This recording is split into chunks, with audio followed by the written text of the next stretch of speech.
Il n'existe pas de famille dysfonctionnelle, il existe juste des familles dans lesquelles on n'a pas encore perçu la fonction. Et dans cette vidéo, j'aimerais justement qu'on voit exactement comment tu peux faire pour te libérer de cette perception de famille dysfonctionnelle qui ne fait qu'une chose, te laisser dans un schéma de victime. Qu'est-ce que j'ai fait pour avoir les parents que j'ai?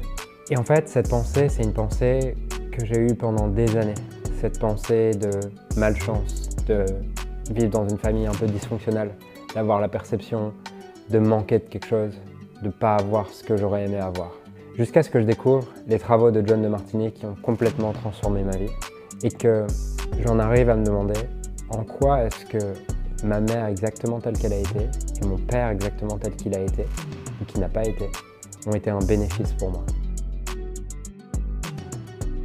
Et au début, il est difficile de répondre à cette question parce que notre habitude, c'est de dramatiser la situation. Pourquoi? Parce que le cerveau est fait pour ça.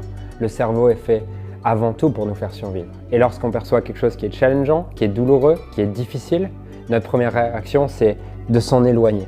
Et le meilleur moyen de s'en éloigner, c'est de juger, de dire ça c'est mal, puisque au plus on juge quelque chose comme mal, au plus on va vouloir s'en éloigner et au plus on va aller loin. C'est d'ailleurs les trois phases de la transformation. Au début, on blâme le monde extérieur, en mode ça c'est pas bien, ça c'est mal. Puis la deuxième phase, c'est quand on se réalise qu'on a une responsabilité dans la manière dont on l'a vécu, on se blâme soi, pour finalement réaliser qu'il n'y a rien à blâmer. Et ça, c'est ce que j'ai découvert à travers mes parents. C'est qu'il n'existe pas de famille dysfonctionnelle, il existe juste des familles. Le seul moyen d'étiqueter une famille dysfonctionnelle, c'est de ne pas en avoir découvert la fonction. Et quand on découvre la fonction, tu ne peux avoir que de la gratitude pour la famille que tu as eue et tu ne peux plus appeler ça famille dysfonctionnelle. Et on va voir dans cette vidéo comment faire. Même si je sais que ce qui est à la mode en ce moment, c'est de tout appeler famille dysfonctionnelle, relation toxique et absolument de vouloir trouver un coupable à l'extérieur pour tous nos challenges dans notre vie. Je ne dis pas que certains comportements de tes parents ou de ta famille n'ont pas créé certains schémas chez toi. Mais c'est pas parce que certaines interactions ont créé des schémas chez toi que c'est forcément la faute de tes parents. Il y a une différence entre est-ce que c'est la substance qui est toxique ou est-ce que c'est la manière dont mon corps le perçoit qui est toxique. Ce qui est toxique, c'est ce que le corps rejette. C'est pas l'élément en soi qui est toxique, c'est uniquement l'interaction entre cet élément et mon organisme. Et donc quand tu découvres ça, tu découvres que tout peut avoir une fonction et au moment où tu découvres la fonction, tu es libéré de la souffrance, tu es libéré de ton schéma de pensée et tu es libéré de cette position de comme je suis victime de la vie.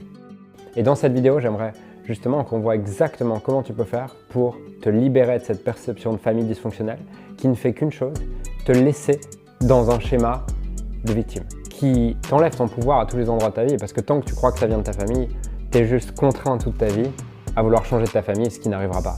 Le seul pouvoir que tu as, c'est d'apprendre à l'aimer exactement telle qu'elle est et de voir quel talent elle t'a permis de développer. Puisqu'à partir du moment où tu découvres les talents qu'elle t'a permis de développer, c'est ce moment où tu réalises la fonction qu'a eu ta famille et tu réalises quel rôle tu peux avoir aujourd'hui dans ta vie et dans le monde grâce au talent que ta famille t'a permis de développer.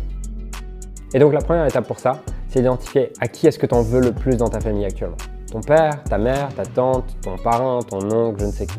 Une fois que tu as identifié cette personne, la deuxième étape, c'est de te demander qu'est-ce qu'elle a fait ou était spécifiquement pour lequel tu lui en veux le plus. Et c'est important à ce moment-là que tu sois spécifique. C'était où et c'était quand. La troisième étape, c'est de revenir dans ce moment, identifier qu'est-ce qu'elle a fait ou était et te demander à ce moment-là quel talent ça m'a permis de développer, en quoi ça a été un bénéfice pour moi, en quoi j'ai grandi de ça, qu'est-ce que ça m'a apporté. C'est d'aller voir en quoi ça aurait été un inconvénient si ton père ou ta mère ou la personne que tu juges le plus dans ta famille avait été exactement comme tu crois qu'elle aurait dû être. Parce que souvent, on étiquette une famille de dysfonctionnelle parce qu'on idéalise que la famille fonctionnelle, c'est la famille dans laquelle les deux parents sont toujours gentils, sont toujours souriants. Et en fait, cette famille fonctionnelle, elle n'existe pas.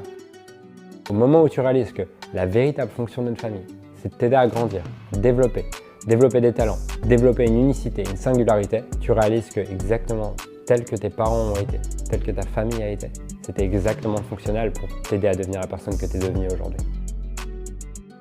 Si je résume, il y a 3 clés pour se libérer de la famille, de l'idée d'une famille dysfonctionnelle. 1. Identifier qu'est-ce que tu juges spécifiquement. 2. Voir les bénéfices pour toi. Quels ont été les talents que ça t'a développé. Qu'est-ce que ça t'a permis d'apprendre. de progresser, de grandir, de créer, d'expérimenter? Et 3, quels auraient été les inconvénients? Qu'est-ce que tu aurais perdu si ta famille avait été exactement telle que tu voulais qu'elle soit?